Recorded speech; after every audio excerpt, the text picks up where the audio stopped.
그날 아버지가 숨을 멈추셨다. 여보, 아버님이 숨을 안 쉬셔요. 아내의 목소리는 떨렸고 나는 그대로 얼어붙었다.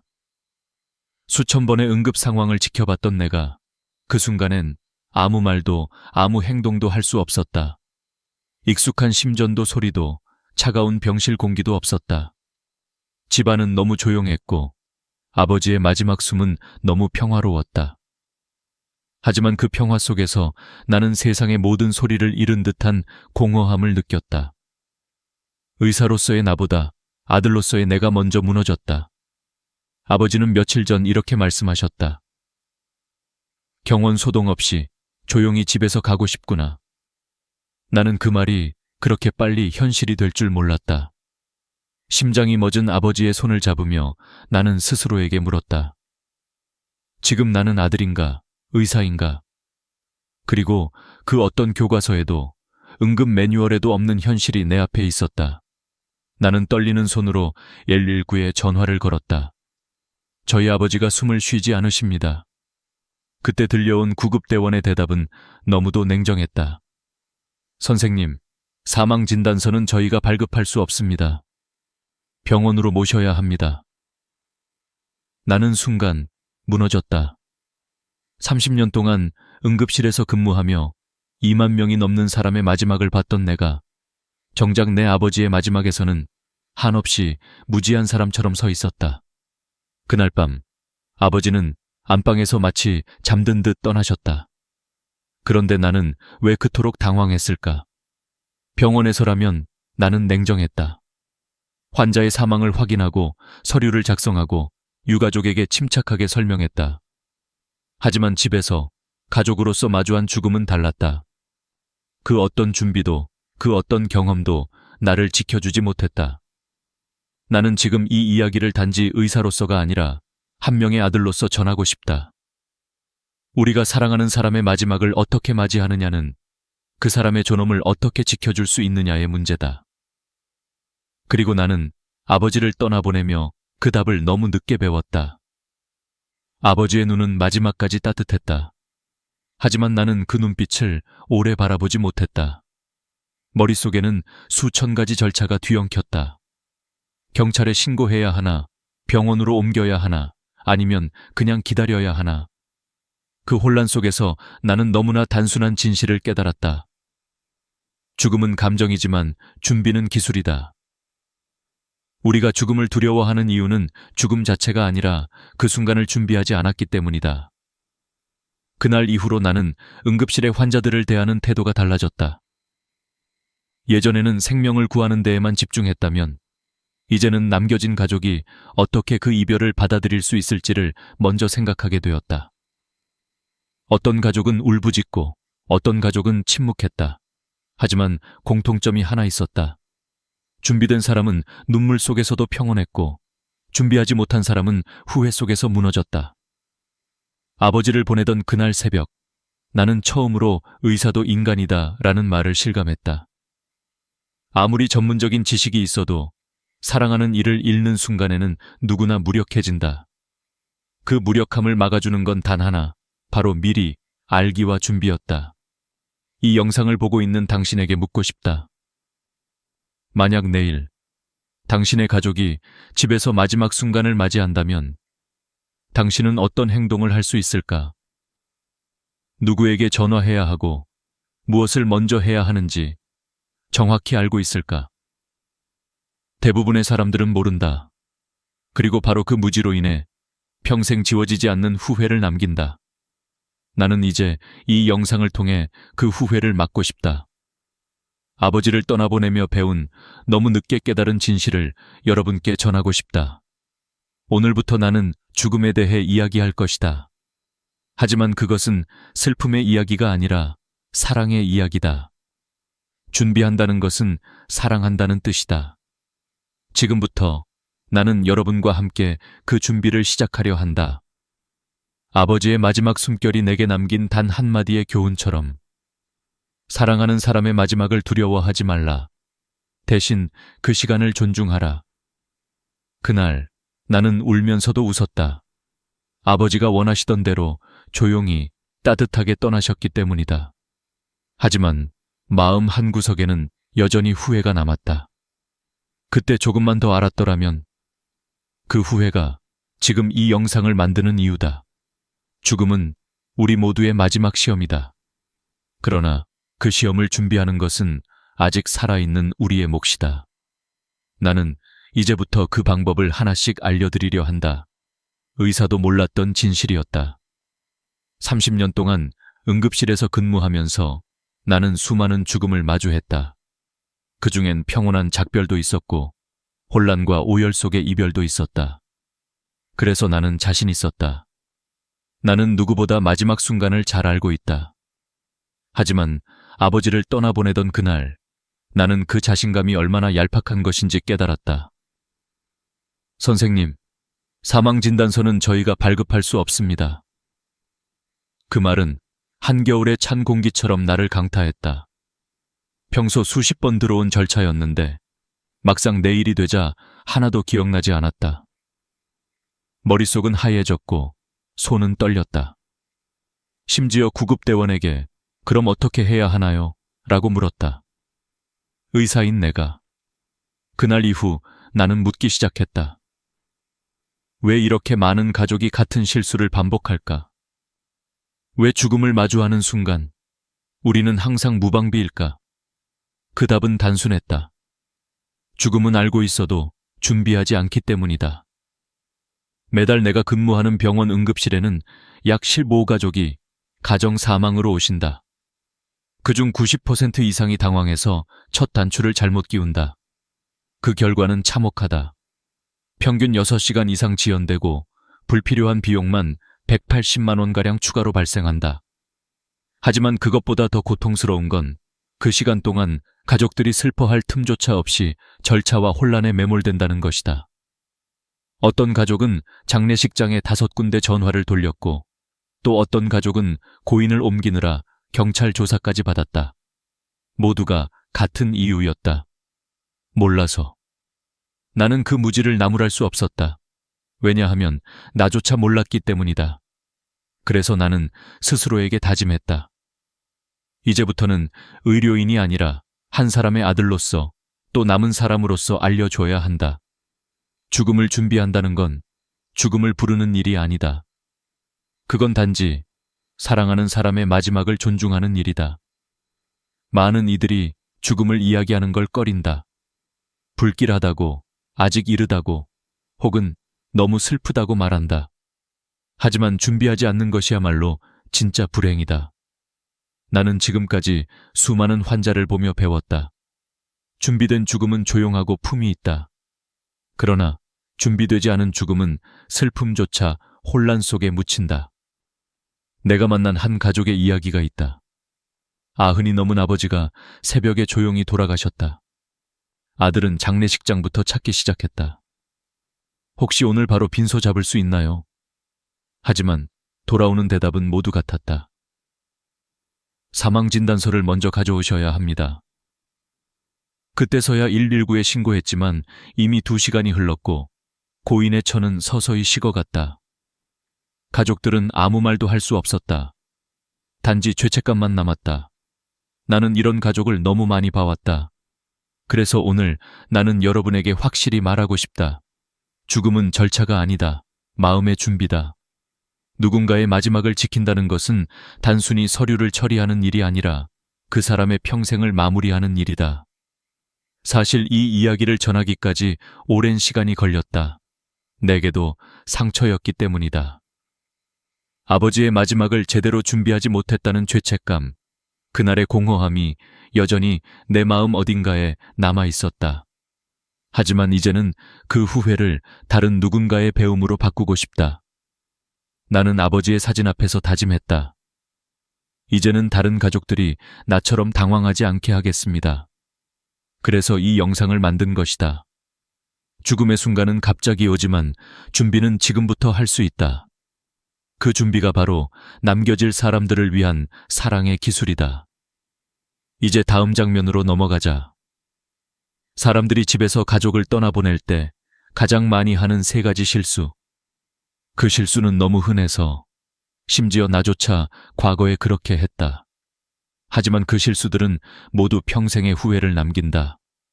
이제부터 그 이야기를 하나씩 해보려 한다. 아버지의 마지막 순간이 내게 가르쳐준 너무나 소중한 진실과 함께 가장 먼저 하면 안 되는 일, 그것은 생각보다 단순했다. 그러나 그 단순한 한 걸음이 평생의 후회를 만든다. 아버지를 떠나보내던 그날 이후 나는 수많은 가족이 똑같은 길을 걷는 것을 보았다. 그 길은 눈물과 혼란으로 뒤섞인 미로였다. 첫 번째 실수는 너무나 자연스럽게 시작된다. 여보세요. 장례식장이죠. 저희 어머니가 방금. 그 짧은 한마디가 문제의 시작이었다. 많은 사람들이 사랑하는 이가 세상을 떠나면 본능적으로 장례식장부터 찾는다. 그러나 사망진단서 없이는 장례 절차 자체가 불가능하다. 이것은 단순한 행정 절차가 아니라 법적 근거다. 아무리 고인이 평생을 품위 있게 살아왔더라도 이 한 장의 종이 없이는 마지막 길조차 시작할 수 없다. 나는 한 번 70세의 아들이 90세의 아버지를 잃고 절망하는 모습을 봤다. 그는 5곳의 장례식장에 전화를 돌렸다. 모두 같은 말을 했다. 사망진단서를 가져오시면 연락주세요. 그가 119에 신고했을 때는 이미 2시간이 지나 있었다. 그 2시간 동안 아버지의 처는 서서히 식었고 가족들은 멍하니 시계를 바라보며 울기만 했다. 그날 그는 내게 말했다. 선생님, 그 2시간이 제 인생에서 가장 길었습니다. 나는 그 말을 잊을 수 없다. 두 번째 실수는 마음에서 비롯된다. 아버지를 좀 더 편하게 누워드려야지. 추우실 텐데 이불이라도 덮어드리자. 그 마음은 따뜻했지만 결과는 냉정했다. 시신을 옮기거나 현장을 바꾸면 경찰 조사의 대상이 된다. 이유는 간단하다. 현장이 바뀌면 자연사의 증거가 사라지기 때문이다. 나는 직접 그런 가족을 만났다. 할머니가 소파에서 세상을 떠나셨고 가족은 침대로 옮기며 깨끗한 옷으로 갈아입혔다. 결과적으로 경찰 조사가 진행되었고 장례는 이틀이나 지연되었다. 그들은 억울했다. 죽음을 아름답게 보내드리고 싶었을 뿐인데. 하지만 법은 감정을 모른다. 그 순간의 정리가 곧 의심이 되었다. 세 번째 실수는 단 한 통의 전화에서 벌어진다. 빨리 와주세요. 응급 상황이에요. 가족들은 급하게 외치지만 이미 숨이 멎은 상태라면 이 표현은 잘못된 것이다. 구급대원은 응급소생 장비를 준비하고 경찰은 응급사건으로 분류해 출동한다. 그 결과 불필요한 심폐소생술이 시도되고 현장은 더 복잡해진다. 한 가족은 의식을 잃었어요 라고 신고했다가 30분 동안 CPR을 받는 동안 그 장면을 지켜봐야 했다. 그 30분은 고인을 위한 시간이라기보다 남은 가족의 고통이었다. 정확한 표현은 이렇다. 가족이 숨을 쉬지 않습니다. 사망한 것 같습니다. 이 한 문장이 절차를 명확히 하고 가족의 혼란을 줄인다. 나는 어느 날 병원 복도에서 울고 있는 한 여인을 봤다. 그녀는 내게 말했다. 선생님, 제가 뭘 잘못한 걸까요? 저는 그저 빨리 도움을 받고 싶었을 뿐인데. 그녀의 눈물은 죄책감이 아니라 무지에서 비롯된 슬픔이었다. 그때 나는 확실히 깨달았다. 사랑하는 사람의 마지막을 잘 지키기 위해서는 알고 있는 마음이 아니라 준비된 마음이 필요하다. 죽음의 순간은 누구에게나 찾아온다. 그때 우리의 행동 하나가 그 사람의 마지막을 혼란으로 만들 수도 존엄으로 마무리할 수도 있다. 내가 본 수많은 가족의 공통점은 후회였다. 그때 움직이지 말걸. 그때 바로 신고할걸. 그 말들은 모두 뒤늦은 깨달음이었다. 그래서 나는 이 영상을 보는 여러분께 단언한다. 그 순간이 오면 절대 서두르지 마라. 조용히 호흡을 가다듬고 단 한 가지를 먼저 하라. 정확히 신고하고 현장을 지켜라. 그것이 사랑하는 사람의 마지막을 존중하는 첫걸음이다. 아버지를 떠나보내던 그날, 나도 처음엔 흔들렸다. 하지만 이제는 안다. 그 순간의 침착함이 남은 가족의 평생을 바꾼다. 그리고 다음으로 나는 여러분께 그 순간에 반드시 해야 할 정확한 순서를 알려드리고자 한다. 이제 올바른 절차를 알아야 한다. 그것이 사랑을 기술로 바꾸는 유일한 방법이다. 올바른 절차, 단 3단계. 이 3단계를 정확히 알고 있다면 그 어떤 혼란도 불필요한 눈물도 피할 수 있다. 아버지를 떠나보내고 나서야 나는 이 단순한 원리를 깨달았다. 죽음은 순서가 있다. 그 순서를 모르면 사랑이 당황이 되고 준비가 후회가 된다. 첫 번째 단계, 정확하게 신고하라. 가족이 숨을 쉬지 않으면 즉시 119에 신고해야 한다. 하지만 그때 가장 중요한 것은 단어 하나, 문장의 정확함이다. 숨을 쉬지 않습니다. 사망한 것 같습니다. 이 짧은 문장은 구급대가 상황을 명확히 파악하도록 돕는다. 반대로 응급 상황이에요 라고 말하면 그들은 심폐소생 장비를 준비하고 경찰은 응급사건으로 출동한다. 결국 집안은 소란스러워지고 고인의 평화로운 마지막은 깨져버린다. 신고할 때는 3가지를 함께 말해야 한다. 1. 고인의 나이, 2. 지병 여부, 3. 마지막 식사 시간, 예를 들어 85세 아버지이고 당뇨와 고혈압이 있으셨으며 어제 저녁 8시에 식사하셨습니다. 이렇게 말하면 구급대원은 자연사 가능성을 빠르게 판단할 수 있다. 2번째 단계, 현장을 그대로 두어라.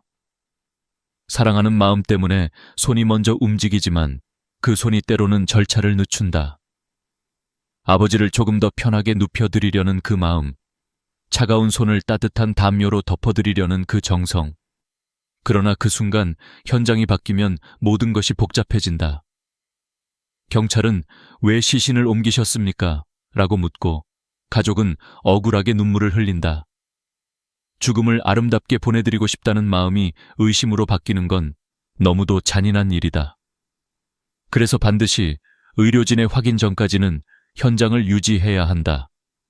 그게 냉정해 보이더라도 그것이 고인을 지키는 최선의 예의다. 3번째 단계, 병원에서 사망진단서를 발급받아라. 이 문서가 있어야 장례식장, 화장장, 보험사 등 모든 기관이 공식적으로 인정한다. 응급실 의사가 발급하며 수수료는 병원마다 다르지만 대개 10,000원에서 30,000원 사이이다. 이때 꼭 기억해야 할 점은 원본 3부 이상을 받아야 한다는 것이다. 복사본은 인정되지 않는다. 장례 절차, 화장 신청, 보험 처리 등 각각 원본이 필요하기 때문이다. 한 가족은 원본을 한 장만 받아두었다가 다시 병원으로 돌아와 3시간 동안 대기해야 했다. 그 3시간 동안 그들은 슬픔이 아닌 행정에 갇혀 있었다. 나는 환자 가족들에게 항상 이렇게 말한다. 죽음의 순간에는 침착함이 사랑입니다. 절차를 정확히 밟는 것은 단지 행정이 아니라 마지막 존중의 표현이다. 여기서 한 가지 더, 시간을 관리하라. 병원에서 사망진단서를 받는데 걸리는 시간은 평균 올 시간이다. 하지만 토요일 저녁이나 일요일에는 담당 의사가 없어서 4시간 이상 걸리는 경우가 많다. 미리 주치의 병원 정보를 정리해두면 훨씬 빠르다. 작년 한 가족은 밤 11시에 병원에 도착했는데 담당 의사가 출근할 때까지 기다리느라 새벽 3시에야 모든 절차를 마쳤다.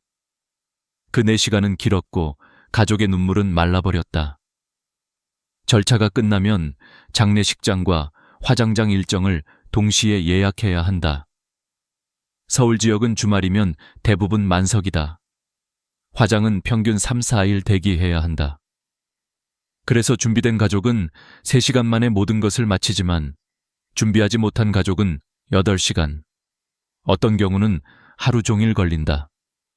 이 모든 차이는 어디서 비롯될까? 바로 미리 알고 있었느냐의 차이다.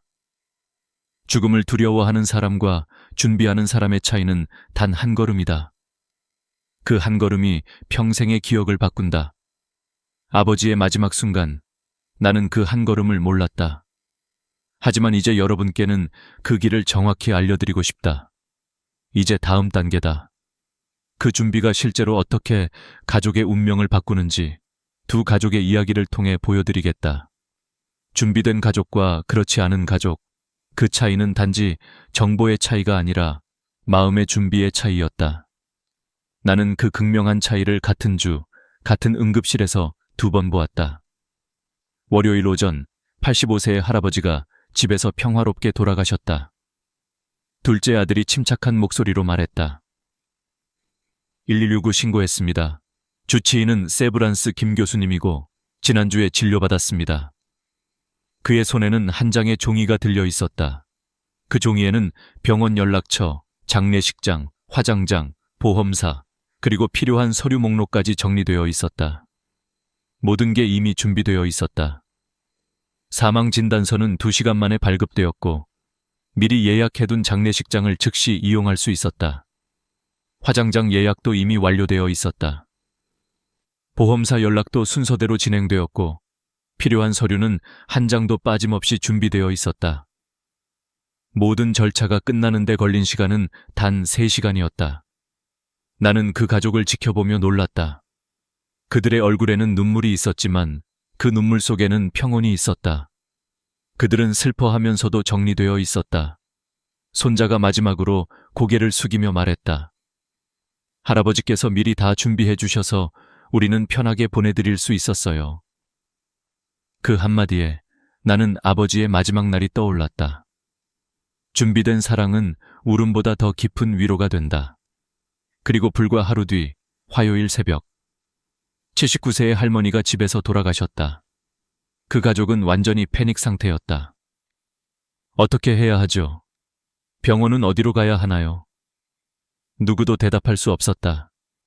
주치의도 진료 기록도 없었다. 결국 경찰 신고 후 부검까지 검토해야 했다. 장례식장에 8군데 전화를 돌린 끝에야 예약을 잡을 수 있었다. 화장장은 3일 대기였지만 절차가 늦어져 5일장으로 늘어났다. 보험 서류를 찾느라 집안을 뒤졌지만 어디에도 없었다. 심지어 할머니 명의의 자동이체 요금이 계속 빠져나가고 있었다. 가족들은 미안함과 후회 속에서 서로를 탓했다. 왜 미리 준비하지 않았을까? 그 후회는 마치 얼음처럼 가족들 사이에 남았다. 이 두 가족의 차이는 숫자로도 나타난다. 준비된 가족은 총 소요시간 3시간, 추가 비용 0원. 준비되지 않은 가족은 총 소요시간 10시간, 추가 비용 280만 원. 그러나 진짜 차이는 눈에 보이지 않았다. 그것은 마음의 평화였다. 나는 병원 복도에서 한 어머니의 눈빛을 잊지 못한다. 그녀는 울다 지친 얼굴로 내게 말했다. 선생님, 저는 어머니한테 미안해요. 왜 미리 생각하지 않았을까요? 그 눈빛 속에는 단지 슬픔이 아니라 후회가 있었다. 그 후회는 누구도 대신할 수 없다.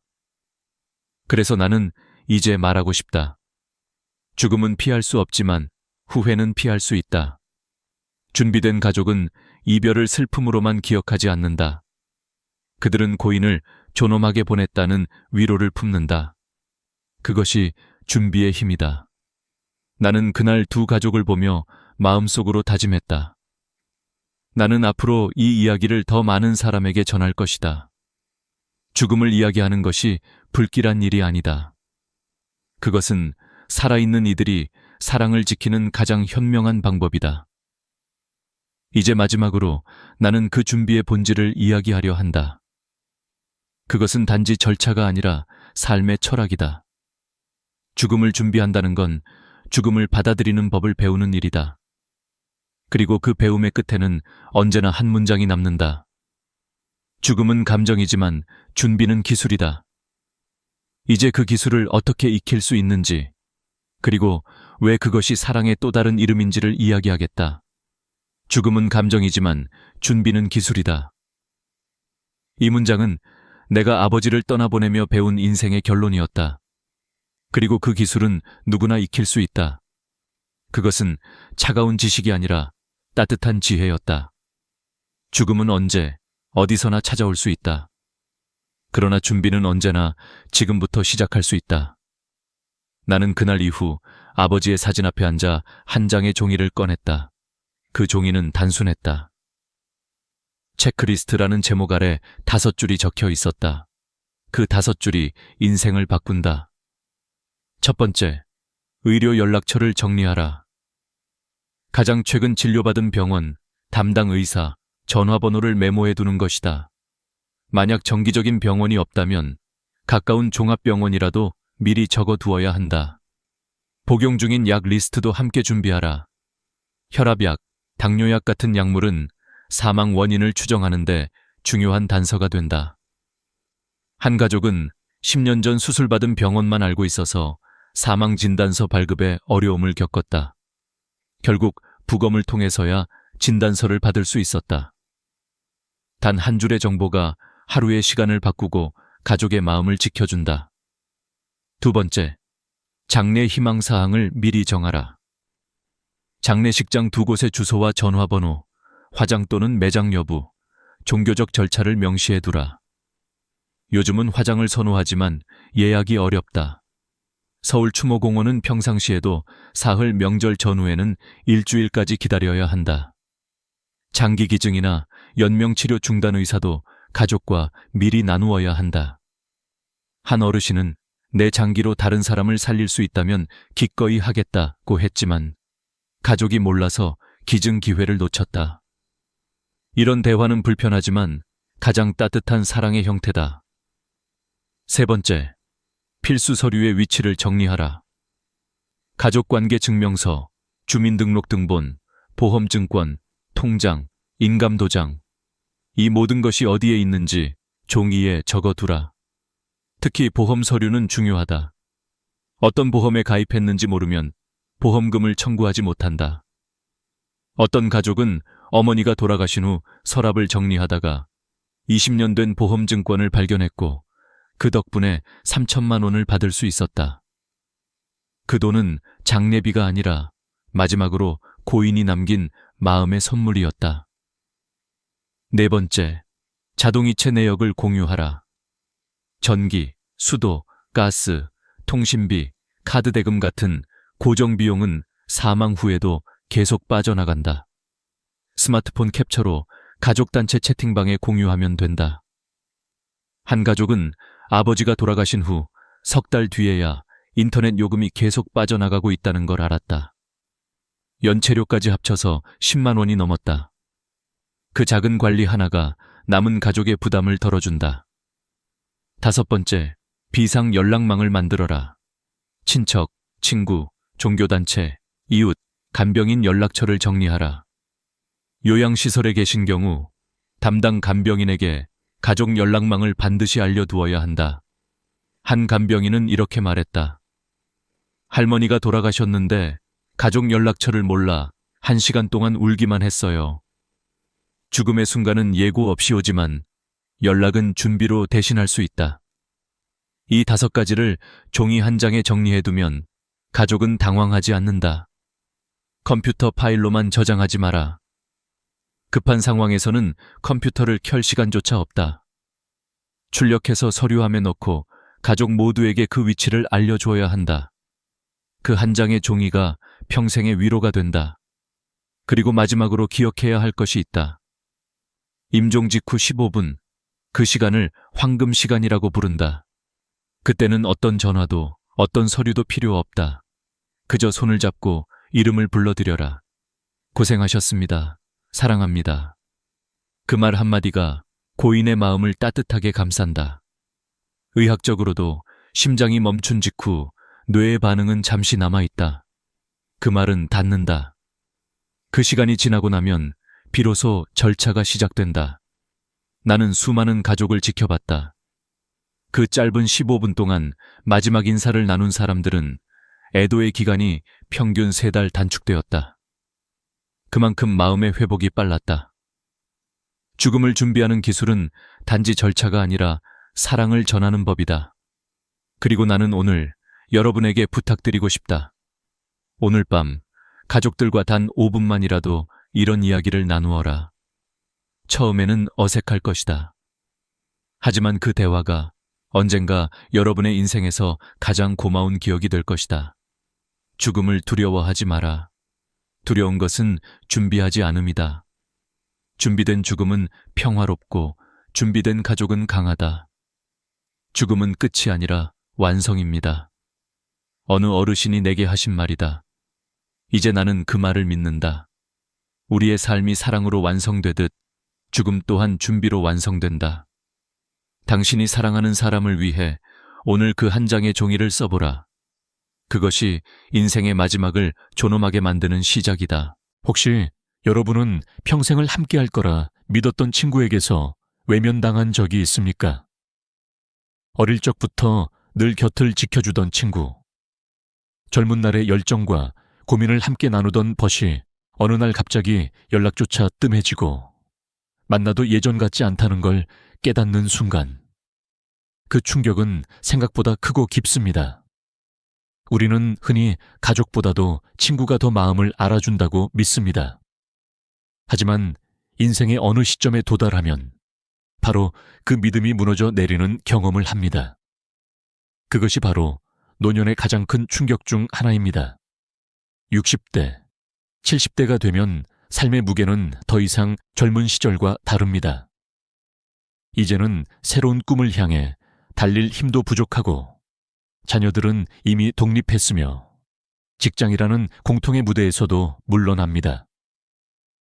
예전에는 만나면 이야기꽃이 피던 친구들도 이제는 옛날 이야기를 반복하거나 건강과 병원 이야기만 늘어놓습니다. 반복되는 대화 속에서 우리는 어느새 질문하게 됩니다. 이 만남이 정말 나에게 도움이 될까? 이 순간이 바로 친구 관계의 변곡점이 됩니다. 놀라운 것은 이 현상이 특정 사람에게만 일어나는 것이 아니라는 사실입니다. 통계에 따르면 한국의 65세 이상 노인 중 절반 이상이 친구 관계가 예전 같지 않다는 고립감을 느낀다고 합니다. 실제로 대한노인정신의학회의 조사에서는 노년기의 우울증 주요 원인 중 하나로 친밀하던 친구 관계의 단절이 꼽히기도 했습니다. 이처럼 친구라는 존재가 기댈 언덕이 되기보다는 오히려 상실감과 허물을 안겨주기도 하는 것입니다. 여기서 중요한 질문이 생깁니다.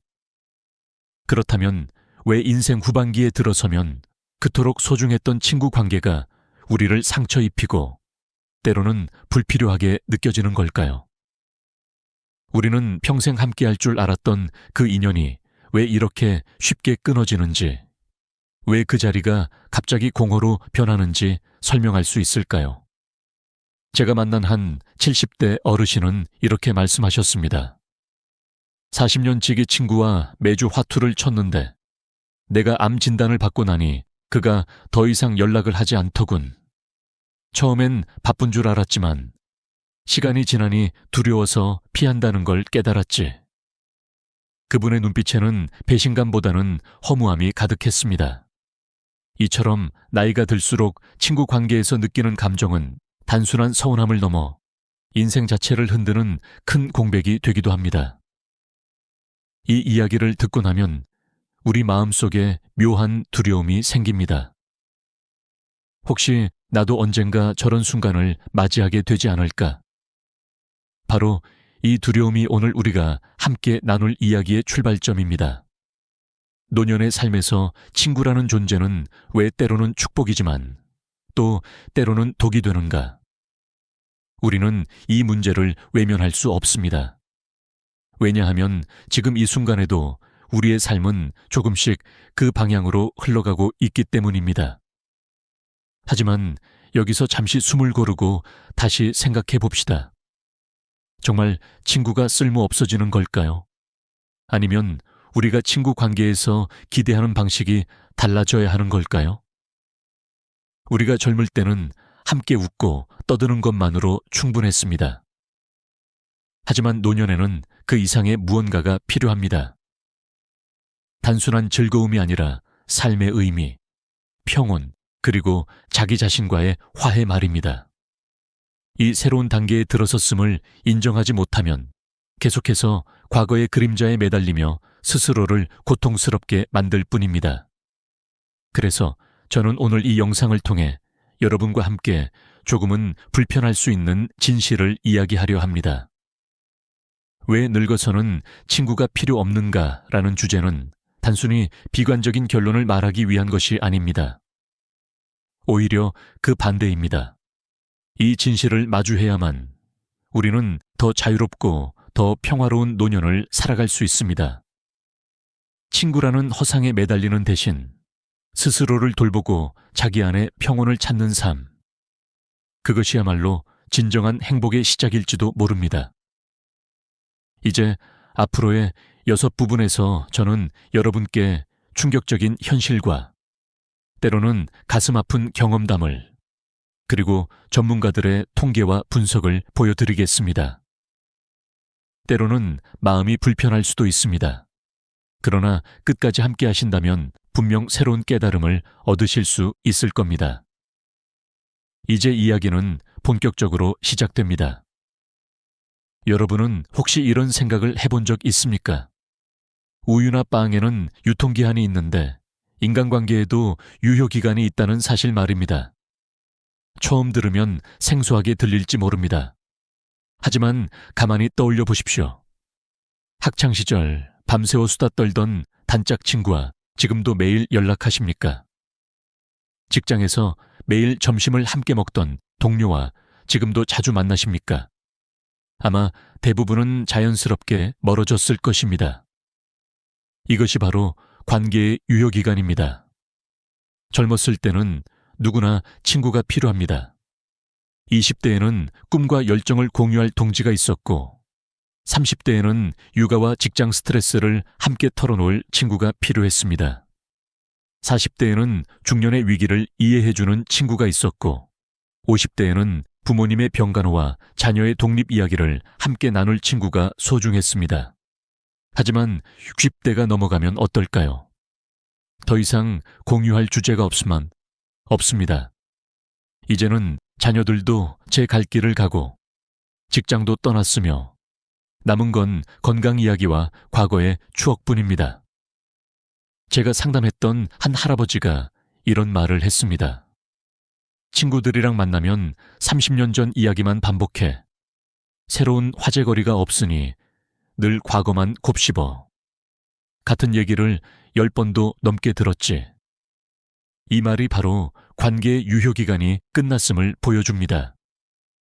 더 이상 서로에게 새로운 자극을 주지 못하고 오히려 의무적으로 만남을 이어가며 지쳐가는 것이죠. 한국보건사회연구원의 조사에 따르면 65세 이상 노인의 46%가 친구 모임에 나가도 즐겁지 않다고 답했습니다. 이유를 묻자 이야기가 늘 같아서 지겹다. 만나면 오히려 우울하다는 응답이 많았습니다. 사실 노년기에 친구를 만나는 일이 더 이상 즐거움이 되지 않고 의무로 느껴지는 순간 그 관계는 이미 유효기간을 지난 것입니다. 더 큰 문제는 그런 만남에서 우리는 서로의 쇠약해지는 모습을 목격한다는 점입니다. 오랜만에 만난 친구가 지팡이를 짚고 나타나면 그 순간 우리는 자신의 미래를 본 것처럼 우울해집니다. 치매 초기 증상을 보이는 친구를 보며 불안해하기도 합니다. 즉, 친구를 통해 위로를 얻는 대신 더 큰 두려움을 느끼게 되는 것이죠. 그럼에도 불구하고 우리는 이런 사실을 인정하기 어렵습니다. 40년 지기니까, 평생 친구니까 라는 말로 스스로를 속이며 억지로 만남을 이어갑니다. 하지만 그 관계는 이미 습관일 뿐 의미가 사라진 만남에 불과합니다. 좋은 기억은 마음속에 남겨두면 됩니다. 그러나 유효기간이 지난 관계를 억지로 유지하는 것은 상한 우유를 억지로 마시는 것과 같습니다. 결국 탈이 나고 마음만 상하게 될 뿐입니다. 이제는 용기 있게 정리해야 합니다. 인간관계도 계절이 있고 끝맺음이 있습니다.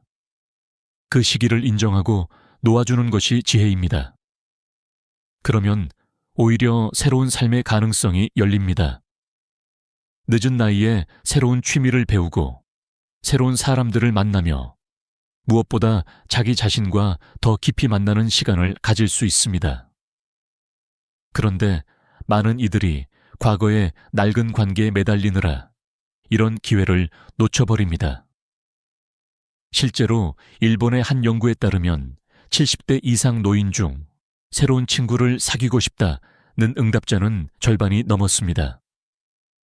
그러나 현실에서는 과거의 관계를 붙잡느라 새로운 인연을 만들지 못한다고 합니다. 우리도 다르지 않습니다. 낡은 관계를 내려놓는 순간 삶은 의외로 훨씬 가벼워지고 자유로워집니다. 그러니 이제는 질문을 바꿔야 합니다. 내 곁에 있는 친구가 진짜 필요한 사람인가? 아니라면 과감히 놓아주는 것도 지혜입니다. 우정이란 영원히 붙잡는 것이 아니라 필요한 순간에 서로에게 빛이 되었던 기억만으로도 충분합니다. 그 빛은 영원히 남아 우리를 따뜻하게 해줄 테니까요. 병은 누구에게나 찾아옵니다. 하지만 그 순간 친구들이 어떤 반응을 보이는지는 예상과 전혀 다릅니다. 우리는 평생을 함께하자, 어려울 때 곁에 있자고 다짐했지만 정작 큰 병을 앓게 되면 친구들은 하나둘씩 사라집니다. 이것이 노년에 접어든 우리가 직면하게 되는 가장 큰 진실 중 하나입니다. 실제로 한국노인복지학회의 조사에 따르면 70대 이상 어르신 중 58%가 투병 중에 친구들과의 관계가 끊어졌다고 답했습니다. 이유를 묻자 병원에 오기를 부담스러워한다. 내 모습을 보는 걸 두려워한다. 아예 연락을 피한다. 는 응답이 많았습니다. 즉, 아플 때야말로 친구의 진짜 모습을 확인하게 되는 것입니다. 제가 만난 한박씨 어르신은 40년 지기 친구 5명과 매주 모여 화투를 치셨습니다.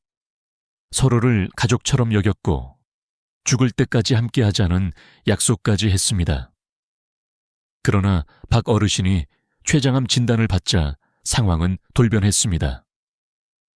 처음 한두 번은 병문안을 왔지만 항암 치료로 머리가 빠지고 몸이 야위자 친구들은 더 이상 나타나지 않았습니다. 심지어 전화를 걸면 몸이 안 좋아서 못 가겠다. 가족 일로 바쁘다는 핑계를 대며 멀어졌습니다. 그 순간 박 어르신은 40년 우정이 종이처럼 얇다는 걸 깨달았습니다. 왜 이런 일이 벌어질까요? 인간은 본능적으로 죽음을 두려워합니다. 친구의 아픈 모습을 보면 곧 자신도 그렇게 될 거라는 불안을 느낍니다. 그래서 무의식적으로 거리를 두게 되는 것입니다. 또 어떤 경우에는 치매 같은 병이 낙인이 되어버립니다. 제가 만난 한 할머니는 치매 초기 진단을 받았을 때 평생을 함께 수다 떨던 친구들이 하루아침에 연락을 끊었다고 합니다. 혹시 옮을까 무섭다는 말까지 들으셨다고 합니다. 병이 사람을 고립시키는 가장 큰 이유는 바로 이런 두려움입니다. 더 충격적인 장면은 장례식에서도 드러납니다. 생전에 그렇게 가까웠던 친구들이 정작 빈소에 나타나지 않는 경우가 많습니다. 너무 무겁고 우울하고 불편하기 때문입니다. 반면 가족은 다릅니다. 아무리 힘들어도 끝까지 곁에 있습니다. 친구는 선택할 수 있지만 가족은 포기할 수 없는 존재이기 때문입니다. 서울대학교 병원의 한 연구 결과에 따르면 암 투병 환자 중 가족이 끝까지 돌봐주는 비율은 92%에 달하지만 친구가 꾸준히 돌봐준 비율은 19%에 불과했습니다. 이 수치만 봐도 인생의 마지막 단계에서 의지할 수 있는 존재가 누구인지는 분명합니다. 그렇다고 해서 모든 친구가 떠나는 건 아닙니다. 드물지만 끝까지 곁을 지켜주는 친구도 있습니다. 하지만 그 수는 극히 적습니다. 우리가 수십 년간 맺어온 수많은 관계 중 단 한두 명이 남을까 말까 합니다. 그래서 노년에는 많은 친구보다 한 명의 진짜 친구가 더 귀합니다. 하지만 아이러니하게도 그 한 명마저도 없을 가능성이 크다는 사실을 인정해야 합니다. 이 진실을 받아들이는 일은 쉽지 않습니다. 그러나 인정하지 않으면 더 큰 상처를 받습니다. 아플 때 친구가 떠날 수도 있다. 결국 끝까지 남는 건 가족과 자기 자신뿐이다. 이 사실을 미리 받아들이는 순간, 우리는 관계에서 오는 불필요한 기대와 실망으로부터 자유로워질 수 있습니다. 여러분은 혹시 지금도 믿고 계신가요? 친구는 죽을 때까지 함께할 것이다 라는 말. 하지만 수많은 사례와 통계는 그 믿음이 환상일 수 있음을 보여줍니다. 병과 죽음 앞에서 친구는 도망가지만 가족은 남습니다. 그러므로 노년의 삶을 준비하는 데 있어 가장 중요한 태도는 친구에게 모든 걸 기대하지 않고 자기 자신과 가족을 돌보는데 초점을 맞추는 것입니다. 이 불편한 진실은 우리에게 새로운 질문을 던집니다. 그렇다면 노년의 친구 관계는 과연 어떤 의미를 가져야 하는가? 앞으로 우리는 그 답을 찾아야 합니다. 나이가 들수록 우리는 도움을 주고받는 일이 많아집니다. 무릎이 아파서 거동이 불편할 때, 병원에 함께 가줄 사람이 필요할 때, 손이 닿지 않는 일을 대신해 줄 사람이 필요할 때, 우리는 자연스럽게 친구를 떠올립니다. 하지만 이때 생겨나는 미묘한 감정, 바로 부담감은 생각보다 훨씬 큽니다. 젊었을 때는 친구가 도와주면 고맙다 한마디로 충분했습니다. 하지만 60대 이후에는 상황이 다릅니다. 고마움 뒤에 따라붙는 건 내가 언제 이 은혜를 갚을 수 있을까라는 무거운 마음입니다. 제가 만난 김순자 할머니의 이야기를 들어보겠습니다. 김 할머니는 무릎 수술을 하고 한 달간 혼자 거동하기 어려웠습니다. 30년 지기 친구가 매일 반찬을 해다 주고 청소도 도와주었습니다. 처음에는 눈물이 날 만큼 고마웠지만 시간이 지날수록 마음이 불편해졌습니다. 친구가 올 때마다 정말 고마워 라는 말을 반복해야 했고 반드시 무엇인가로 보답해야 한다는 압박감을 느꼈습니다. 회복된 뒤에도 그 친구를 보면 은근히 빚진 기분이 들어 마음이 무거웠다고 합니다. 더 심각한 문제는 도움을 준 친구가 기대를 하기 시작했다는 겁니다. 내가 그때 너 많이 도와줬잖아 라는 말을 자주 꺼내며 자신에게 어려움이 생기면 당연히 김 할머니가 도와줄 거라고 생각한 것이죠. 즉, 도움은 감사가 아니라 빚이 되어버렸습니다. 다른 사례도 있습니다. 한 할아버지는 병원에 갈 때 친구에게 차편을 부탁했습니다. 친구가 흔쾌히 태워다 주었지만 그 이후 만날 때마다 내가 그때 태워줬잖아 라는 말을 들어야 했습니다. 작은 도움 하나가 평생의 빚이 되어버린 겁니다. 서울시 복지재단의 조사에 따르면 95세 이상 노인 중 절반 가까이가 친구의 도움을 받는 것이 오히려 부담스럽다고 답했습니다. 이유는 세 가지였습니다. 첫째, 신세를 진다는 자존심의 상처. 둘째, 도움을 받으면 반드시 보답해야 한다는 압박감. 셋째, 도움을 준 친구가 은근히 대가를 기대한다는 불편함. 나이가 들면 자존심은 더 민감해집니다. 젊었을 때는 나중에 갚으면 되지 라고 생각했지만 이제는 갚을 기회조차 줄어듭니다. 건강도 경제력도 에너지도 예전 같지 않으니까요. 그래서 오히려 도움을 받기보다 차라리 돈을 주고 서비스를 받는 게 더 깔끔하다고 말하는 어르신들이 많습니다. 돈은 갚으면 끝나지만 친구에게 진 빚은 끝없이 마음에 남기 때문입니다. 이런 이유로 많은 노인들이 친구의 도움을 거절합니다. 순간은 불편하지만 장기적으로는 마음이 편하기 때문입니다. 반면 친구들은 왜 나를 믿지 않느냐, 왜 도움을 거부하느냐 라며 서운해합니다. 이렇게 오해와 감정의 골이 깊어지면서 오히려 관계가 멀어지기도 합니다. 여기서 중요한 교훈이 있습니다. 노년의 친구 관계는 순수한 호의보다는 계산이 개입될 가능성이 크다는 것입니다. 젊을 때처럼 아무 조건 없이 베풀고 받는 관계는 점점 줄어듭니다. 그렇기에 도움이라는 것이 오히려 관계를 깨뜨리는 계기가 되기도 합니다. 여러분은 혹시 친구에게 도움을 요청했다가 오히려 더 불편해진 경험이 있으신가요? 그렇다면 이미 그 순간 친구 관계의 본질이 달라졌음을 의미합니다. 이제는 의지할 수 있는 대상이 아니라 서로에게 부담이 되는 존재가 되어버린 것이죠. 그래서 지혜로운 노년의 태도는 도움을 최소화하는 것입니다.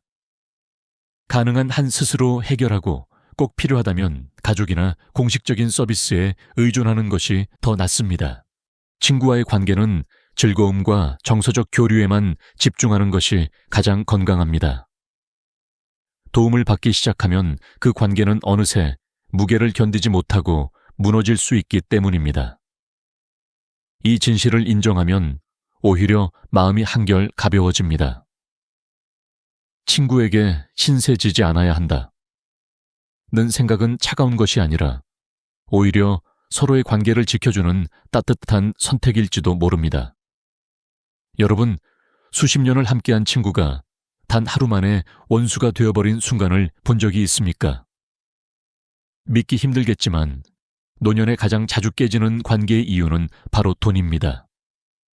젊을 때는 우리 사이에 돈이 뭐 대수냐라고 쉽게 말했습니다. 그러나 나이가 들고 수입이 줄어들면서 그리고 미래가 불안해지면서 돈은 우정의 가장 날카로운 칼날이 됩니다. 제가 목격한 장면이 있습니다. 70대 두 어르신이 은행 앞에서 고성을 지르며 다투고 있었습니다. 알고 보니 50년 지기 친구들이었습니다. 문제는 돈이었습니다. 내가 먼저 얘기했잖아. 언제 안 갚는다고 했냐. 서로 얼굴이 벌겋게 달아오른 채 싸우는 모습은 너무나 처참했습니다. 반세기 넘는 인연이 몇만 원, 몇십만 원 때문에 무너져 내린 것입니다. 왜 이런 일이 일어날까요? 노년에는 경제적 불안이 커집니다. 은퇴 후 고정 수입은 줄어들고 의료비나 생활비 부담은 늘어납니다. 그러니 돈에 대한 집착은 당연히 커질 수밖에 없습니다. 친구와 식당에 가도 나는 7,000원짜리를 먹었는데 왜 반반 내야 하냐며 1,000원 차이를 따지기 시작합니다. 50년 우정이 불과 1,000원 때문에 금이 가는 순간을 우리는 수없이 목격합니다. 여행을 갈 때도 마찬가지입니다. 기름값, 톨게이트 비용, 주차비를 꼼꼼히 계산합니다. 내가 운전했으니까 기름값은 빼자는 말까지 나옵니다. 함께 즐겁게 다녀온 여행이 돈 문제로 끝나버립니다. 어떤 할머니는 친구와 시장에 갔다가 관계가 틀어졌습니다. 친구가 내 것도 같이 사달라고 했는데 나중에 돈을 주지 않았던 겁니다. 겨우 3만 원 때문에 30년 인연이 끝나버린 것입니다. 더 큰 문제는 개 모임입니다. 믿음을 전제로 시작하지만 큰 돈이 걸리면 상황은 달라집니다. 개주가 돈을 가지고 도망가거나 약속을 어기는 경우가 비일비재합니다. 평생 믿었던 친구가 몇천만 원 때문에 연락을 끊고 사라지는 일은 뉴스에서 흔히 볼 수 있습니다. 우리 사이에 계약서가 뭐 필요해 라며 사업을 함께 시작했다가 수익이 나자 내가 더 많이 일했다. 내가 더 많이 투자했다며 다투는 경우도 많습니다. 결국 법정에서 원수처럼 만나는 일도 벌어집니다. 게다가 자녀들의 경제력 차이가 관계에 더 큰 균열을 만듭니다. 자녀가 잘 사는 친구는 고급 식당에서 만나자고 하고 그렇지 못한 친구는 부담스러워합니다. 자연스럽게 만남이 줄어들고 거리는 멀어집니다. 이런 미묘한 차이가 쌓이면 결국 관계는 끊어지고 맙니다. 특히 돈을 빌려주는 문제는 치명적입니다. 친구가 급하다고 빌려달라면 거절하기도 어렵고 빌려주기도 두렵습니다. 빌려주면 돌려받지 못할 확률이 높고 돌려받더라도 관계는 어색해집니다. 네가 나를 믿지 않냐 는 말과 돈을 왜 아직도 안 갚냐는 말 사이에서 우정은 산산조각 납니다. 한국소비자원의 조사에 따르면 60대 이상 노인의 70%가 친구와 돈 문제로 불편했던 경험이 있다고 답했습니다. 그중 절반은 그 일로 관계가 완전히 끊어졌다고 밝혔습니다. 돈은 단순한 교환의 수단이 아니라 관계의 본질을 흔드는 시험대였던 것입니다. 여기서 우리가 배워야 할 교훈은 분명합니다. 노년의 친구 관계에서 돈 이야기는 최대한 피해야 한다는 것입니다. 작은 돈이라도 함께 계산하지 말고 각자 내는 것이 가장 현명합니다. 빌려주지도 빌리지도 않는 것이 안전합니다. 왜냐하면 나이가 들수록 돈은 단순한 생활의 문제를 넘어 자존심과 생존의 문제로 연결되기 때문입니다. 친구란 기쁨을 나누고 마음을 나누는 존재이지 돈을 나누는 존재가 아닙니다. 그러나 현실에서 그 경계를 흐리면 돈은 가장 무서운 칼날이 되어 평생의 우정을 단숨에 잘라버립니다. 이 사실을 인정하고 지혜롭게 선을 긋는 것, 그것이 노년의 인간관계를 지키는 유일한 방법일지도 모릅니다. 나이가 들수록 우리는 깨닫습니다. 결국 마지막까지 남는 건 친구가 아니라 자기 자신이라는 사실입니다. 인생 후반기에 접어들면 친구 관계는 의무가 되고 돈과 병과 질투 속에서 금이 갑니다. 하지만 역설적으로 이 현실은 우리에게 중요한 선물을 줍니다. 바로 혼자 있는 법을 배울 기회입니다. 많은 철학자들이 고독의 가치를 이야기했습니다. 괴테는 혼자 있을 줄 아는 사람이 진정한 행복을 누린다고 했고, 쇼펜하워는 타인은 지옥이고 고독이야말로 안식이다 라고 했습니다. 니체는 고독은 자유의 어머니다 라고 말했습니다. 이 말들은 단순한 문장이 아닙니다. 실제로 나이가 들어보니 더 깊이 와닿습니다. 왜냐하면 결국 노년의 행복은 관계에서 오는 것이 아니라 자기 자신을 어떻게 대하느냐에서 오기 때문입니다. 실제로 서울대 노년사회연구소의 보고서에 따르면 70대 이상 노인의 행복감은 친구 수와 큰 상관관계가 없었습니다. 오히려 자신만의 취미, 혼자 보내는 시간의 질과 훨씬 밀접한 관련이 있었습니다.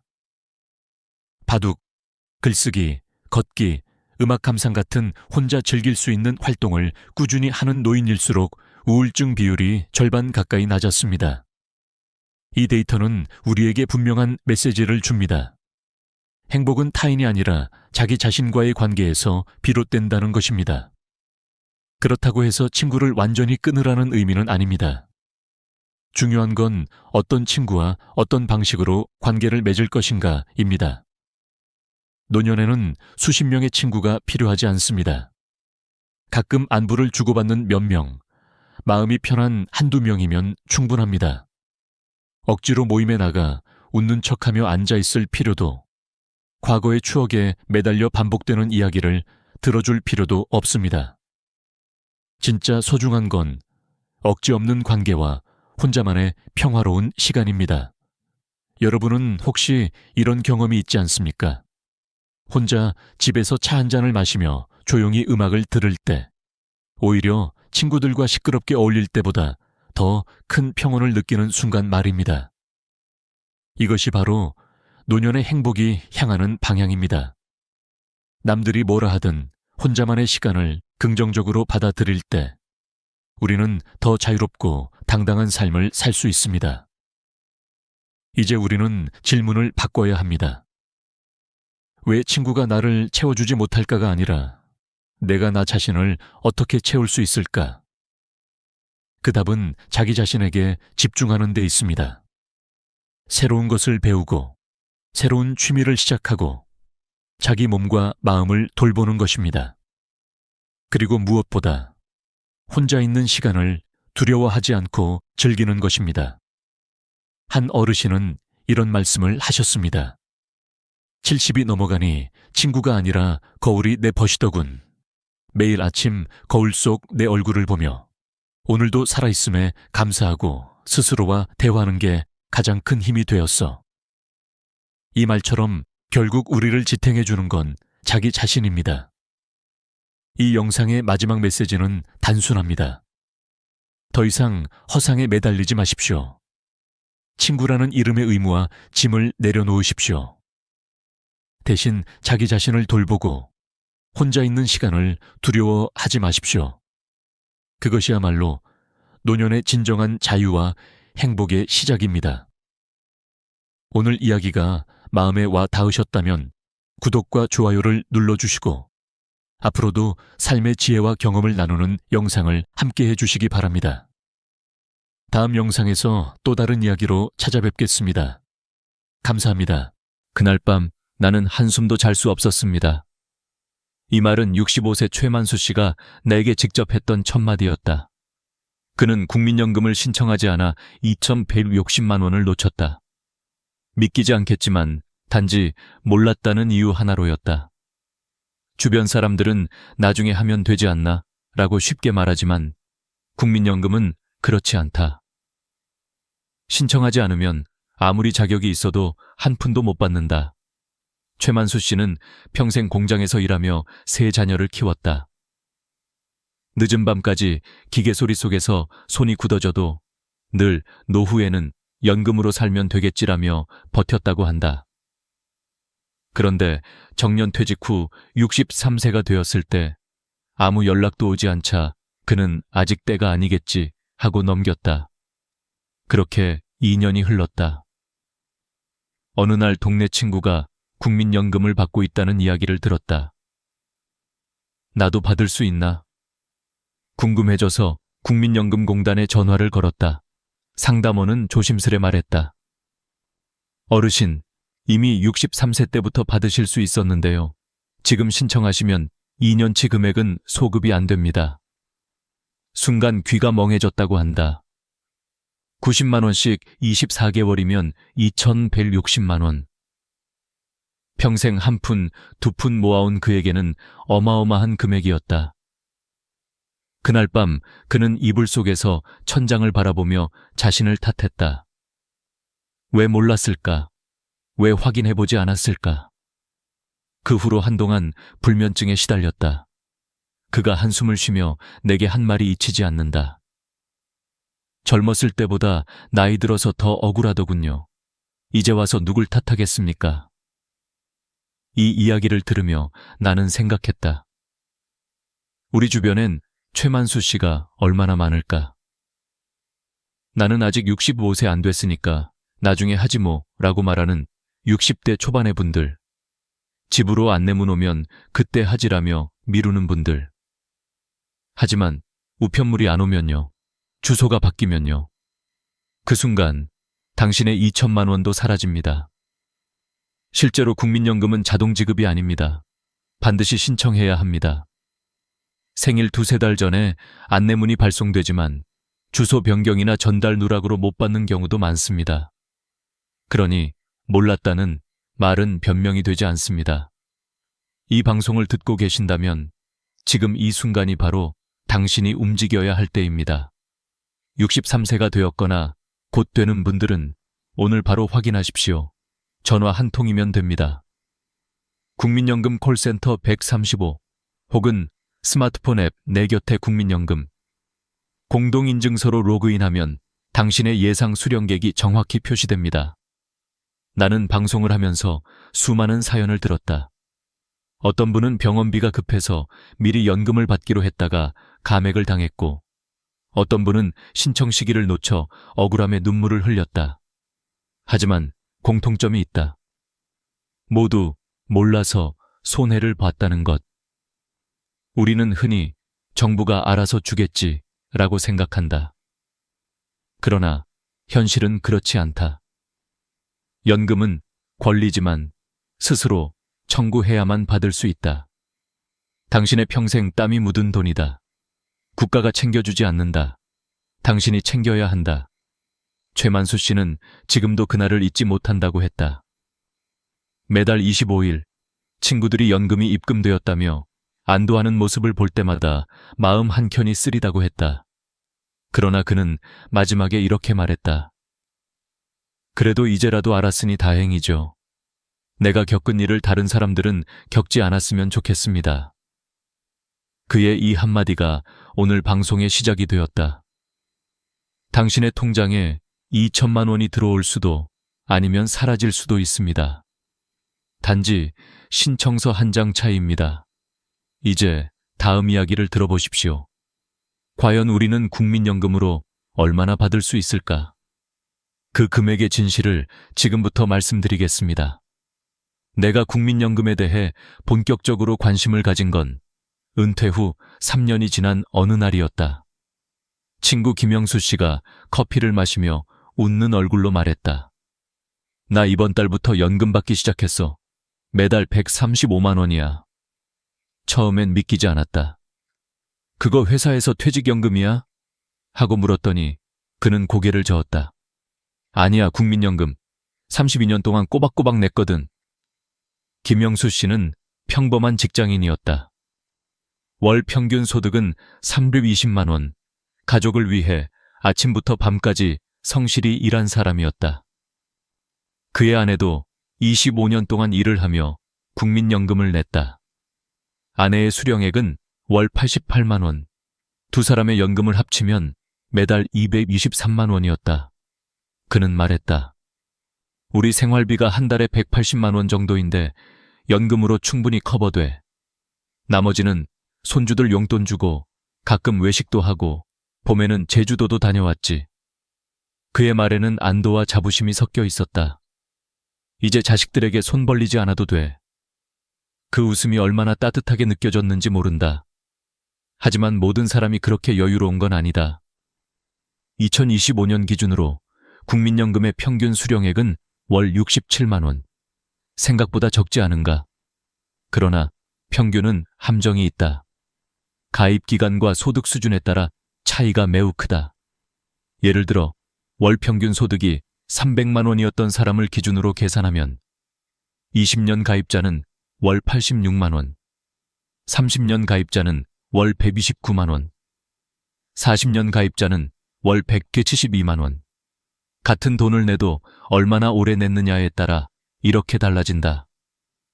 40년 납입자와 20년 납입자의 차이는 매달 86만 원, 1년이면 1032만 원, 10년이면 1억 원이 넘는다. 이 수치는 단순히 숫자가 아니다. 노후의 평온함과 불안함을 가르는 금액이다.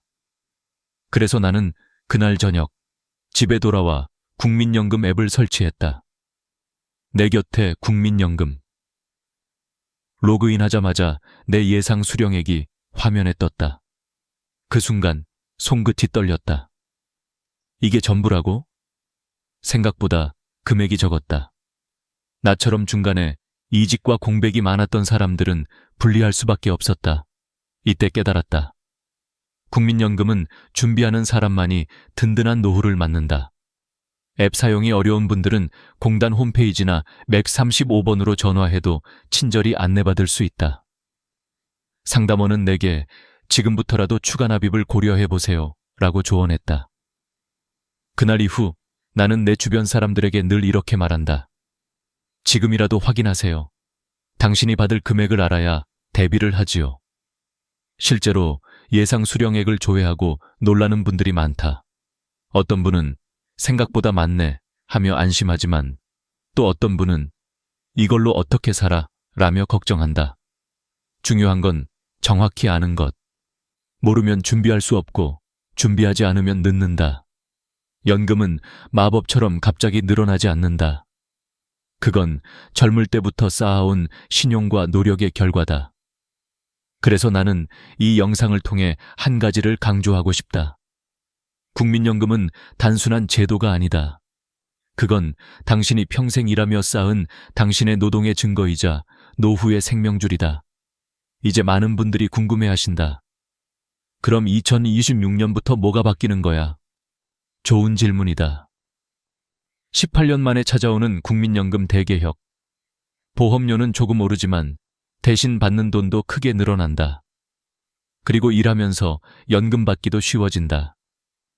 다음 이야기에서는 그 변화의 구체적인 내용, 그리고 왜 이번 개혁이 중 세대에게 마지막 기회가 될 수 있는지 자세히 말씀드리겠다. 내가 처음 2026년 개혁이라는 말을 들었을 때 솔직히 반신반의했다. 또 세금 올리겠다는 거 아니야? 주변 사람들도 대부분 그렇게 생각했다. 하지만 실제 내용을 들여다보니 단순한 인상이 아니었다. 오히려 지금 세대에게는 놓치면 안 될 유리한 변화였다. 2026년 1월 1일, 18년 만에 국민연금 대개혁이 시작된다. 그 핵심은 세 가지다. 더 내고, 더 받고, 더 쉽게 받는다. 먼저, 보험료가 오른다. 지금은 월급의 9%를 내는데 2026년부터는 9.5%가 된다. 그리고 매년 0.5%씩 올라 2033년엔 13%에 도달한다. 또 내야 하는 돈이 늘어나는 거잖아요. 맞다. 그러나 계산해보면 생각보다 크지 않다. 월급이 350만 원인 직장인을 기준으로 하자. 지금은 본인이 157,500원을 내고 회사가 똑같이 157,500원을 낸다. 2026년에는 본인 부담이 166.250원으로 오른다. 딱 8,750원 차이. 커피 두세 잔 값이다. 그런데 그 결과는 다르다. 받는 돈이 늘어난다. 이건 단순히 좋아진다 수준이 아니다. 국민연금의 소득 대체율이 기존 41.5%에서 40%로 인상된다. 즉, 퇴직 전 월 평균 소득이 300만 원이던 사람이 받는 연금이 개혁 전에는 92만 원이었지만 개혁 후엔 98만 원으로 오른다. 매달 6만 원씩 더 받게 되는 셈이다. 9천 원 더 내고 6만 원 더 받는다. 단순히 숫자만 봐도 이번 개혁은 50, 60세대에게 유리한 구조다. 이미 보험료를 오래 냈고 이제 곧 수급 시기에 들어가는 세대이기 때문이다. 그렇다면 자영업자와 프리랜서는 어떨까? 지역가입자는 회사가 절반을 부담해주지 않기 때문에 전액 본인이 납부한다. 월 소득 250만 원이라면 현재는 22만 5천 원을 내지만 2033년에는 32만 5천 원으로 오른다. 부담이 커지는 건 사실이다. 하지만 여기에 희소식이 있다. 2026년부터는 소득이 일정 기준 이하인 지역가입자에게 정부가 보험료 일부를 지원해준다. 예를 들어 월 소득이 200만 원 이하라면 일정 금액을 정부가 대신 내주는 것이다. 소득이 적다고 포기하지 마세요. 이건 노후 불평등을 완화하기 위한 첫걸음이다. 두 번째로 연금액 인상 시점이 바뀐다.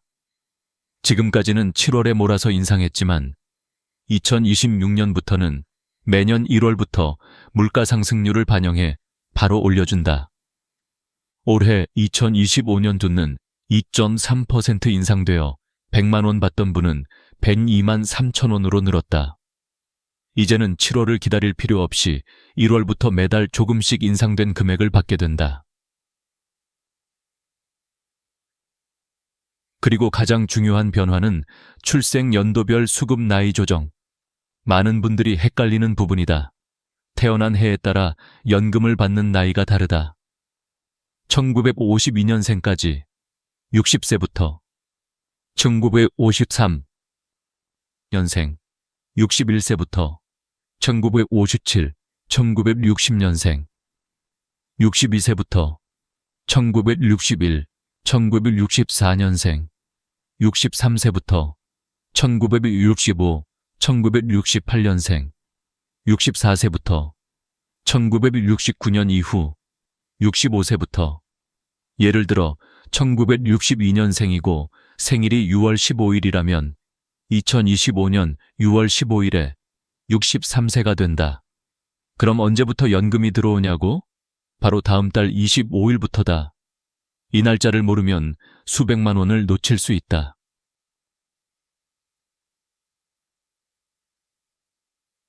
이쯤에서 가장 많이 받는 질문이 있다. 그럼 국민연금은 자동으로 들어오나요? 정답은 아니요. 자동 지급되지 않는다. 반드시 신청해야 한다. 생일 이후 3개월 전에 국민연금공단에서 안내문이 오지만 주소가 바뀌었거나 우편물이 분실되면 통보조차 못 받는다. 그래서 나중에 해야지라는 생각이 가장 위험하다. 나는 방송을 마무리하며 이렇게 말하고 싶다. 국민연금 개혁은 단순한 제도 변경이 아니라 당신의 노후를 새로 쓰는 기회다. 보험료가 조금 늘어도 그 이상의 혜택과 안정이 돌아온다. 한 장의 신청서, 한 번의 확인, 그것이 당신의 미래를 지킬 수 있다. 다음 이야기에서는 이 개혁 속에서도 몰라서 손해보는 사람들의 현실을 들려드리겠다. 그들의 공통점은 단 하나였다. 나는 나중에 하려고 했어요. 내가 방송을 하며 가장 안타까웠던 사연들 중 하나는 몰라서 손해본 사람들이었다. 그들의 공통점은 단 하나였다. 나중에 하려다가 늦었다. 그 중에서도 63세 이명숙 씨의 이야기가 아직도 생생하다. 그녀는 남편을 일찍 여의고 혼자 두 아들을 키웠다. 식당일, 청소일, 요양보호사 일까지 안 해본 게 없었다. 그렇게 25년 동안 성실하게 국민연금을 냈다. 그런데 정작 받을 나이가 되었을 때 그녀는 아무 연락도 받지 못했다. 아직 내 순서가 아닌가 보다 하고 넘겼다. 그러다 친구가 너 왜 아직 안 받아? 나 63세부터 받고 있어 라며 알려줬다. 그제야 공단에 전화를 걸었다. 결과는 충격적이었다. 이미 1년 반이 지났습니다. 그동안의 금액은 소급이 어렵습니다. 그녀는 한동안 말을 잇지 못했다. 매달 70만 원씩 18개월이면 1,260만 원. 그 돈이면 한 해 생활비의 절반이 넘는 금액이었다. 그녀는 울먹이며 이렇게 말했다. 그냥 안내문이 오면 알려줄 줄 알았어요. 내가 일하느라 바빠서 확인을 못했지요. 정말 억울해요. 이명숙 씨만의 이야기가 아니다. 전국의 국민연금 수급자 중 약 7%가 이런 식으로 신청 지연으로 손해를 본 적이 있다고 한다. 안내문이 늦게 왔어요. 주소가 바뀌어서 우편을 못 받았어요.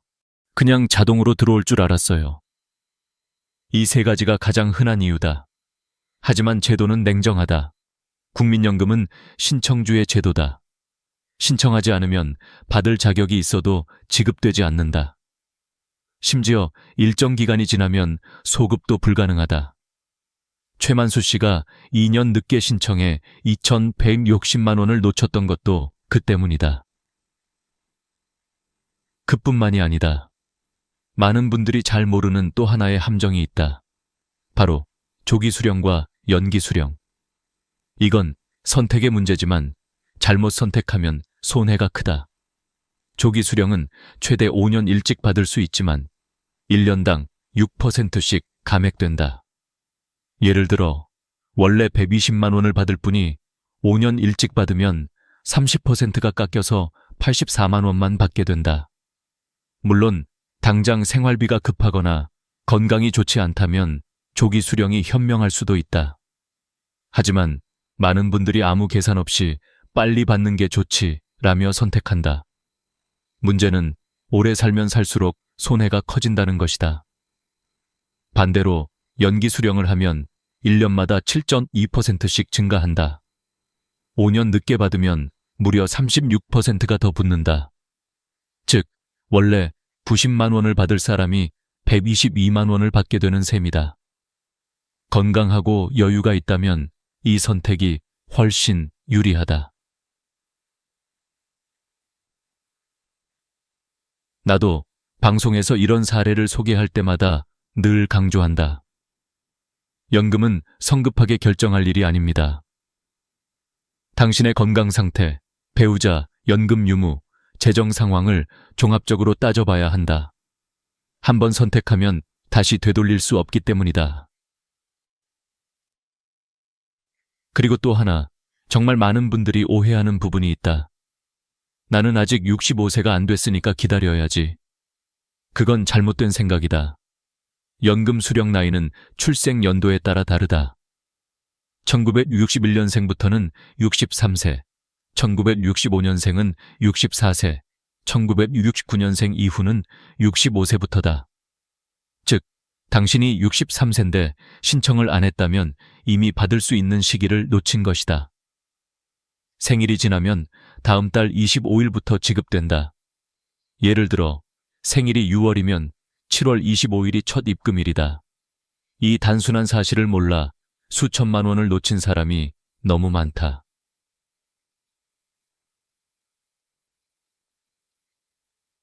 나는 이런 사연들을 모아 방송할 때마다 느낀다. 이건 제도의 문제가 아니라 정보의 문제다. 알면 지킬 수 있고 모르기 때문에 잃는다. 국민연금은 당신의 권리다. 하지만 권리는 스스로 손을 내밀 때만 주어진다. 이제 다음 이야기로 넘어가자. 이번엔 조금 다른 불만이다. 나는 30년 동안 성실히 냈는데 왜 기초연금이 깎여요? 그 목소리엔 분노와 허탈함이 섞여 있었다. 다음은 그 억울한 현실, 성실한 사람이 바보 되는 제도에 대한 이야기다. 나는 수많은 국민연금 상담 사연을 들으면서 유독 마음이 무거워지는 순간이 있었다. 바로 성실하게 냈는데 손해본 사람들의 이야기였다. 그 중에서도 63세 박경자 씨의 사연은 잊을 수 없다. 그녀는 젊을 때부터 가난했지만 늘 내가 늙어서 자식에게 폐 끼치지 않으려면 국민연금은 꼭 내야지 라고 다짐하며 살았다. 하루 10시간씩 식당에서 일하며 단 하루도 밀리지 않고 30년 동안 국민연금을 납부했다. 퇴직 후 드디어 65세가 되어 기대하던 기초연금을 신청하러 주민센터를 찾았다. 하지만 직원의 한마디가 그녀의 얼굴을 굳게 만들었다.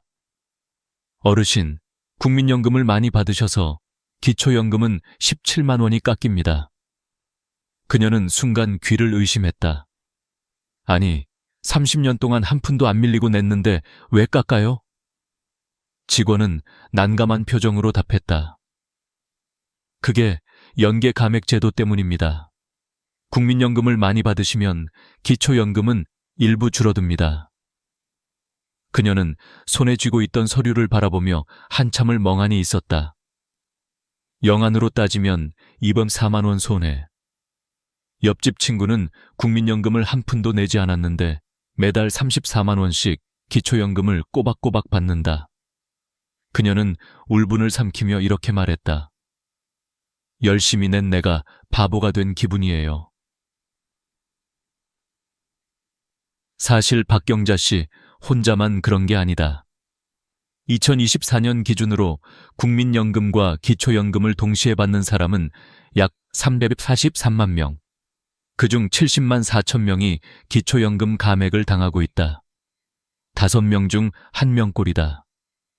이 제도의 이름은 국민연금 연계 감액. 취지는 형평성 유지라고 한다. 많이 낸 사람은 이미 연금이 있으니 적게 낸 사람에게 더 주자는 논리다. 하지만 그 결과는 역설적이다. 성실하게 낸 사람이 손해보는 구조, 열심히 일하고 꼬박꼬박 납부한 사람이 억울함을 느끼게 되는 것이다. 다행히도 이 문제는 2026년 이후 점차 개선될 예정이다. 정부는 부부 감액 제도를 단계적으로 축소하기로 했다. 지금은 부부가 둘 다 기초연금을 받으면 각각 20%씩 깎이지만 2027년부터는 소득 하위 40%에게는 15%만 감액한다. 2030년에는 10%로 줄어든다. 그리고 기초연금 자체도 인상된다. 2026년부터는 저소득 노인에게 월 40만 원까지 지급되며 2027년에는 전 대상자에게 동일하게 확대될 예정이다. 이건 단순히 돈의 문제가 아니다. 노후의 존엄, 평생의 노력에 대한 최소한의 보상이다.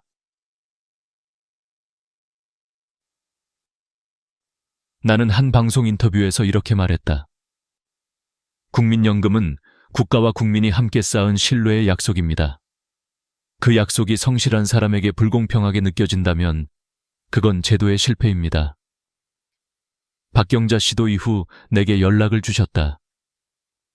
그래도 방송 보고 위로가 됐어요.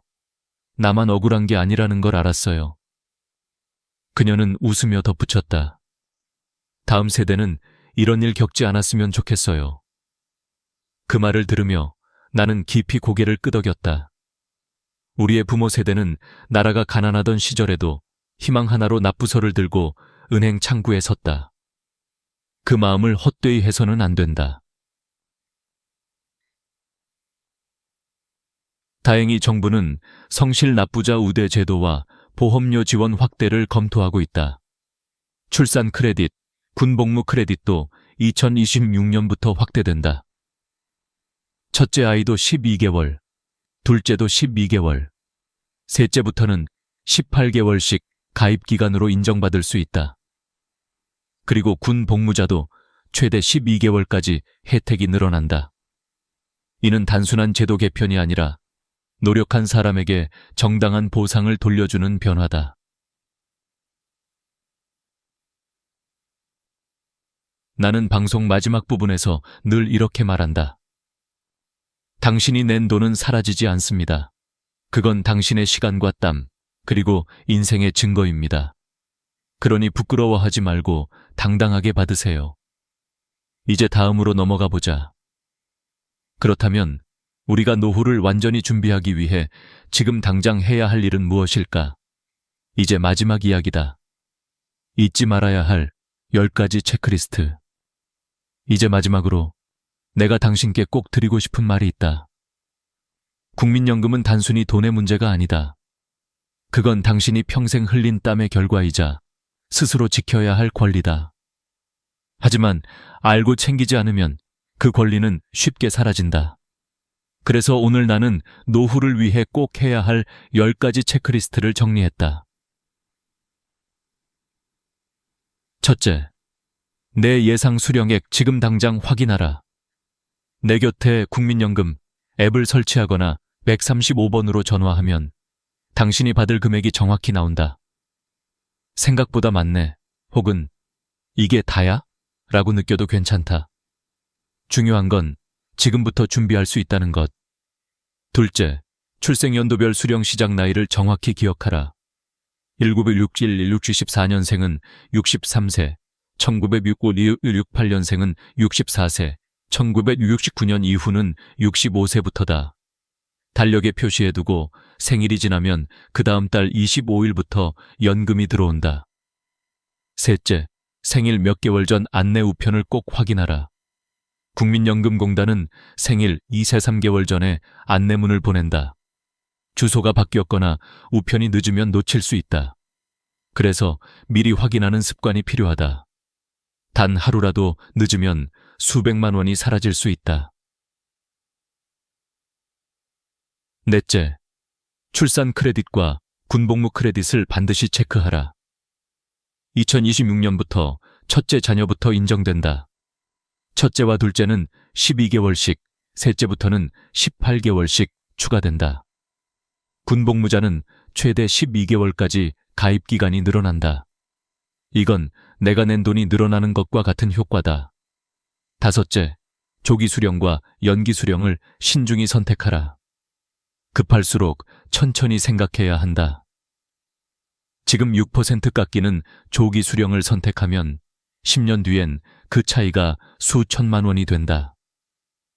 건강하고 여유가 있다면 연기 수령이 훨씬 현명하다. 여섯째, 기초연금 신청을 잊지 마라. 65세가 되면 누구나 신청 자격이 있다. 국민연금을 많이 받아서 감액되더라도 받는 게 안 받는 것보다 낫다. 기초연금은 65세 생일 달부터 신청할 수 있으며 늦으면 소급 지급이 되지 않는다. 7째, 본인 명의 통장을 미리 준비하라. 배우자나 자녀 명의 통장은 안 된다. 계좌가 압류되어 있거나 사용 정지된 건 없는지 확인하라. 연금은 매달 25일 당신 통장으로 정확히 들어온다.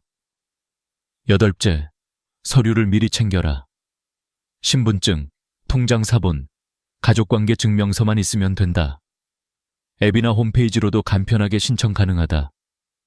서류가 복잡하다고 미루는 게 가장 큰 손해다.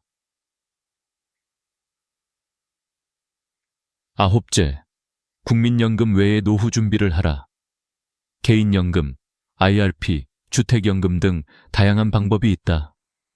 노후 최소 생활비는 월 136만 원이지만 국민연금 평균은 67만 원이다. 즉, 절반이 비어있다.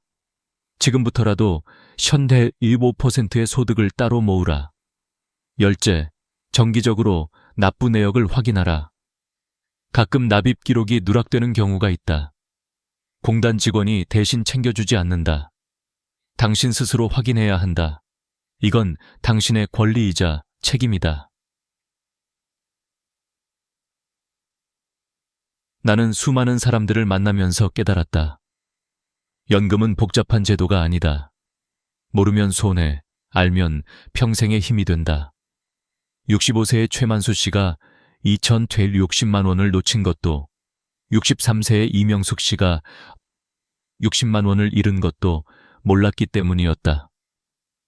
그러니 제발 생일 2-3달 전에는 반드시 우편함을 확인하고 지금 당장 앱을 설치하고 당신의 이름으로 신청서를 쓰라.